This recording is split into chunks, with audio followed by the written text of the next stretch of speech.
Good morning, students. This is Monica Agarwal, lecturer in commerce from GGSSS Hisar. कल हमने अपना chapter start किया था 11th बिजनेस स्टडीज़ का चैप्टर नंबर 6 पार्टनरशिप ऑर्गेनाइजेशन, साझेदारी संगठन। इससे पहले हम 2 कर चुके हैं, सोल प्रोप्राइटरशिप और joint Hindu family business. I hope आपको क्लियर हो गया होगा। सोल प्रोप्राइटरशिप हमारा क्या था? सोल प्रोप्राइटरशिप हमारा था कि जब कोई एक पर्सन काम करता है, जो हम अपने आसपास देखते हैं। जॉइंट हिंदू फैमिली जो हमारी इकट्ठी एक फैमिली होती है, जॉइंट फैमिली, जिसमें दादा दादी, उनके बेटे, उनकी बहुएं, उनके पोते, उनकी पोतियाँ, ये सब होते हैं और वो लोग मिलकर इकट्ठा एक बिज़नेस चला रहे होते हैं। तो वो हमारा जॉइंट हिंदू फैमिली बिज़नेस कहलाता है, जिसे हम शॉर्ट फॉर्म में HUF बिज़नेस भी कह सकते हैं। ठीक है। और अगर आपको उसे थोड़ा सा और बढ़ के करना था तो हमने कौन सा किया था? पार्टनरशिप ऑर्गेनाइजेशन, जो हमने कल स्टार्ट किया था। पार्टनरशिप हमारी क्या थी? जिसमें 2 और मोर पर्सन्स मिलते हैं। एक उनका मेन मोटिव क्या आता है? To earn maximum profit. और एक उन्होंने बिजनेस कौन सा रन करना है? लीगल बिजनेस उनका होना चाहिए था, है ना। आज हम करेंगे अपना types of partnership. Types of partnership में सबसे पहला है general and limited partnership. General का क्या मतलब है? जिसमें सभी, वैसे जो पार्टनर्स होते हैं इसमें अनलिमिटेड ही होता है, क्योंकि इनकी सेपरेट लीगल एंटिटी नहीं होती है। तो सामान्य जो होती है उसमें तो असीमित होता ही है, लेकिन अगर हमारी लिमिटेड पार्टनरशिप है तो उसमें क्या होगा कि उसमें कम से कम जो एक पार्टनर है ना, उसका जो लायबिलिटी होगी वो अनलिमिटेड होगी। ठीक है। तो यहाँ पे जो सीमित है, जनरल है, उसमें तो होगा ही, लेकिन जो लिमिटेड है वहाँ पे कम से कम एक पर्सन जो है वो अनलिमिटेड लायबिलिटी वाला हो जाएगा। दूसरी हमारी आती है partnership at will and particular partnership, जो हमारी अपनी मर्जी से होती है। उसके लिए अनसर्टेन पीरियड होता है। कोई भी बिजनेस शुरू कर सकते हो, कभी मर्जी कर सकते हो। लेकिन जो हमारी पर्टिकुलर पार्टनरशिप है वो एक स्पेसिफिक पर्पस के लिए होती है। जैसे ही वो पर्पस ख़त्म होगा, पार्टनरशिप भी ख़त्म हो जाती है। थर्ड आती है लीगल एंड इलीगल। लीगल, जो काम लीगली आप कर रहे हैं, है ना। तो लीगल अगर आप काम करने के लिए करते हैं तो वो आपकी कौन सी है? Legal partnership. अगर आप इलीगल काम के लिए, जैसे मैंने आपको कल भी बताया था कि अगर आप कहें कि हमारा तो स्मगलिंग का हम काम कर रहे हैं, इसके लिए हम बिज़नेस कर रहे हैं, नहीं, वो गलत हो जाएगा। आप इसके लिए पार्टनरशिप नहीं कर सकते। कोई ऐसा काम नहीं आप कर सकते जो पब्लिक पॉलिसी के अगेंस्ट हो। कोई आप ऐसा भी नहीं कर सकते जिससे अपना कोई राइवल कंट्री हो और आप उसके किसी मेंबर को आप मिला लो, तो गलत नहीं होना चाहिए, गैर कानूनी नहीं होनी चाहिए आपकी। ठीक है। तो ये हमारे 2-3 टाइप्स थे। अब हम चलेंगे कि पार्टनरशिप के क्या फ़ायदे हैं, क्या नुकसान है। कुछ फ़ायदे तो सेम वैसे ही हैं जो आपके सोल प्रोप्राइटरशिप के होते थे। क्या? इजी फॉर्मेशन, आपको इसके लिए कोई लीगल फॉर्मेलिटीज़ नहीं पूरी करनी पड़ती। मर्जी है आपकी, करवाओ तो रजिस्ट्रेशन ठीक है, नहीं करवाओ तो भी मर्जी है। बैलेंस्ड डिसीज़न आते हैं, क्योंकि 2-3 लोग मिले हुए हैं, उनकी अलग अलग गुण होते हैं। जब निर्णय लेते हैं तो सबकी सलाह से लेते हैं, तो अच्छा निर्णय भी बैलेंस्ड हो जाता है। पैसा भी ज़्यादा मिल जाएगा। कहाँ एक व्यक्ति पैसा लगा रहा है, कहाँ 3 व्यक्ति पैसा लगा रहे हैं ना, तो पैसा भी हमारे पास ज़्यादा हो जाएगा। रिस्क जो है वो भी बढ़ जाएगा, हमारा डिवीज़न ऑफ रिस्क हमारा हो जाएगा। सीक्रेसी बढ़ जाएगी, क्योंकि आपस में जो पार्टनर है उन्हीं तक बात रही ना, हमने पब्लिक में तो अपने अकाउंट्स नहीं दिए हैं, तो वहाँ पे भी हमारी सीक्रेसी रहती है। लेकिन जैसा मैंने आपको बताया कि जो लिमिटेशंस होती हैं हर चीज़ की, कहीं ना कहीं कुछ कमियां भी रह जाती हैं। सबसे मेन बड़ी जो कमी है वो हमारी क्या है यहाँ पर?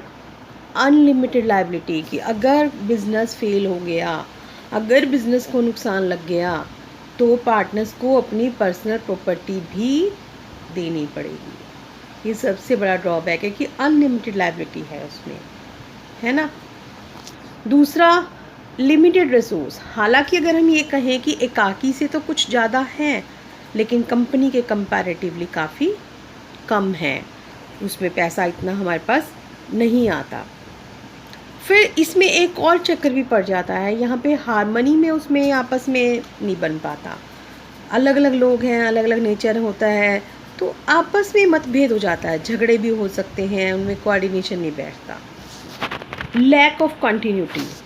अब इसका जो टाइम पीरियड होता है ना वो बहुत अनिश्चित होता है। क्यों? 3 पार्टनर हैं, एक की डेथ हो गई है ना, तो क्या हो गया, ख़त्म बिजनेस, क्योंकि उसमें जैसे चेंज आया तो आपको बिज़नेस ख़त्म करना ही पड़ेगा। तो यहाँ पे दिक्कत बहुत आ जाती है इस चीज़ में। और साथ ही साथ जनता के जो पब्लिक है उसका विश्वास भी नहीं बनता। कंपनी अपनी अच्छी एंटिटी होती है तो कंपनी को उनकी सारी नॉलेज भी होती है, कंपनी की सारी नॉलेज होती है पब्लिक को, लेकिन यहाँ पे आप पब्लिक को कुछ नहीं दिखा रहे हैं, तो उन्हें नहीं पता आपकी फर्म कैसी है कैसी नहीं है, तो उनमें क्या होता है, उनका विश्वास भी नहीं बन पाता है। तो लेकिन हाँ, हम ये कह सकते हैं कि जहाँ एक अगर हम कहें ना कि एक मीडियम लेवल की ज़रूरत है, मीडियम लेवल का आपका बिज़नेस है, ठीक ठीक पैसे की ज़रूरत है, तो आप पार्टनरशिप कर सकते हैं।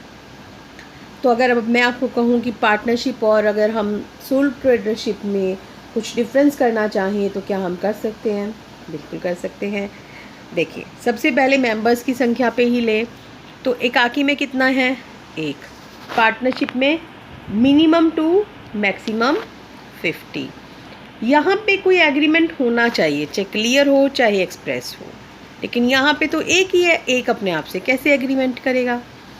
इसके लिए पार्टनरशिप एक्ट बनाया गया है 1932। इसके लिए कोई एग्रीमेंट नहीं है, कोई एक्ट नहीं है इसके लिए। पार्टनरशिप का रजिस्ट्रेशन ज़रूरी नहीं है पर यूज़फुल हो सकता है। यहाँ पे क्योंकि है ही अकेला, कोई उसके लिए है ही नहीं, तो रजिस्ट्रेशन का तो क्वेश्चन ही अराइज नहीं होता। पार्टनरशिप में क्या होगा, जो प्रॉफिट शेयरिंग रेशो होता है तो वो बट जाएगा। यहाँ पे तो एक के पास ही है। यहाँ पे पार्टनरशिप में क्या होगा, या तो 1% काम करेगा या सारे भी कर सकते हैं, लेकिन इसमें सारा का सारा बोझ बेचारा एकाकी व्यवसाय करेगा। कैपिटल की बात आती है तो सभी पार्टनर्स कैपिटल लगाते हैं। यहाँ पे एक ही व्यक्ति की पूंजी होती है और यहाँ पे कोई भी जो साझेदार है ना, वो दूसरे साझेदारों की मर्जी के बिना अपना ट्रांसफ़र नहीं कर सकता, लेकिन वो खुद ही अपना स्वामी है, खुद ही अकेला ही है, तो वो जिसको मर्जी चाहे अपने हित का हस्तांतरण कर सकता है। और एक चीज़ और हम करेंगे आज, एक हमने किया टाइप्स ऑफ पार्टनरशिप, दूसरा हम क्या कर रहे हैं, टाइप्स ऑफ पार्टनर्स। पार्टनर्स के भी टाइप होते हैं, कौन कौन से? एक तो वो होते हैं जिनका फर्म से सीधा संबंध होता है, जिसे हम क्या कहते हैं, फुल फ्लैज पार्टनर, सही से है। एक वो होते हैं जिनका पूरा हित नहीं होता, वो तो एक पर्टिकुलर पर्पज़ के लिए, जैसे ही पर्टिकुलर पर्पज़ ख़त्म होगा वो हट जाएंगे। बस उनका काम होता है कि चाहे वो फर्म में पूंजी लगा देते हैं, लाभ हानि में हिस्सा मिले ना मिले ज़रूरी नहीं होता, तो नॉट फुल फ्लैज पार्टनर कहते हैं उनको। चलिए, सबसे पहले हम बात करेंगे फुल फ्लैज पार्टनर की। फुल फ्लैज पार्टनर में सबसे पहला हमारे पास आ जाता है एक्टिव पार्टनर। एक्टिव के नाम से ही पता चल रहा है ना, जो उसको एक्टिवली पार्टिसिपेट करता है, पैसा भी लगाएगा, लाभ हानि में भी हिस्सा प्राप्त करेगा, लेकिन लायबिलिटी कैसी होगी, अनलिमिटेड। इन्हें हम जनरल पार्टनर्स भी कहते हैं, ऑर्डिनरी पार्टनर्स भी कहते हैं। दूसरा होता है स्लीपिंग पार्टनर, डोमिनेंट पार्टनर। ये बड़ा इंपॉर्टेंट है क्योंकि कई बार क्या होता है कि आपसे पूछ लिया जाता है स्लीपिंग पार्टनर को बताइए, बच्चों को पता नहीं है। ये नहीं है कि वो सोता रहता है, सोता नहीं है वो, लेकिन वो क्या है, एक्टिवली पार्टिसिपेट नहीं करता, पैसा भी लगाएगा, प्रॉफिट लॉस भी शेयर करेगा, लायबिलिटी भी अनलिमिटेड होगी उसकी, लेकिन एक्टिवली पार्टिसिपेट नहीं है। तीसरा कौन सा आ जाता है, सीक्रेट पार्टनर, छुपा हुआ।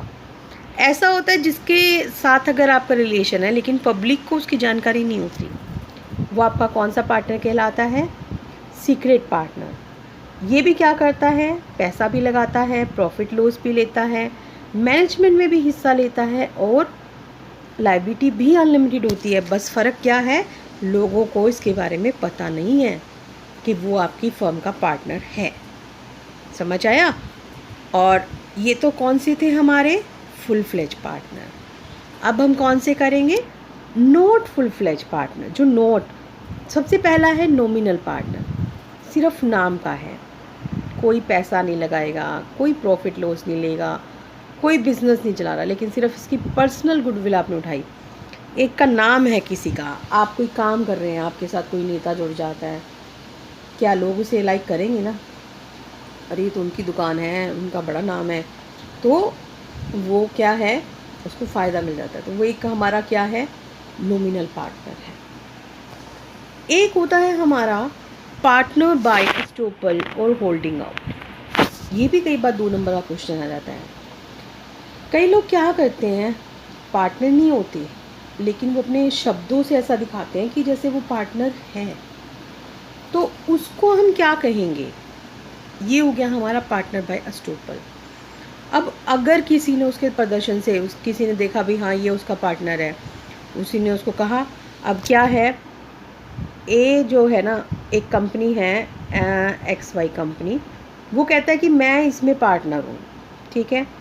अब बी एक व्यक्ति था, XY कंपनी उससे लोन लेना चाह रही थी, तो बी ने क्या दे दिया, लोन दे दिया इसको, ये मानते हुए कि भाई ए उसका पार्टनर है, जबकि ये तो पार्टनर था ही नहीं। लेकिन नहीं, अब बाद में जब उसको पैसा देना पड़ेगा ना, और अगर कंपनी पैसा नहीं देगी तो ए को पैसा देना पड़ेगा, क्योंकि ए के कारण ही बी ने उसको पैसा दिया है। तो ये क्या है, पार्टनर बाय एस्टोपल है। एक होता है लिमिटेड पार्टनर। लिमिटेड पार्टनर क्या है, जितनी उसने पूंजी लगाई है बस उसको वहीं तक है, उसको कोई उससे ज़्यादा लॉस होगा वो नहीं करेगा।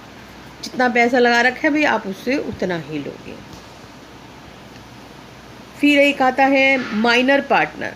माइनर पार्टनर जो भी बस नहीं हुआ, जिसे हम एवरेस्ट पे कहते हैं, इसको हम सिर्फ प्रॉफिट्स के लिए बना सकते हैं। हम अगर लॉस हो गए तो हम नहीं करेंगे। तो मतलब एक किस्म से इसकी लायबिलिटी जो है वो लिमिटेड लायबिलिटी है।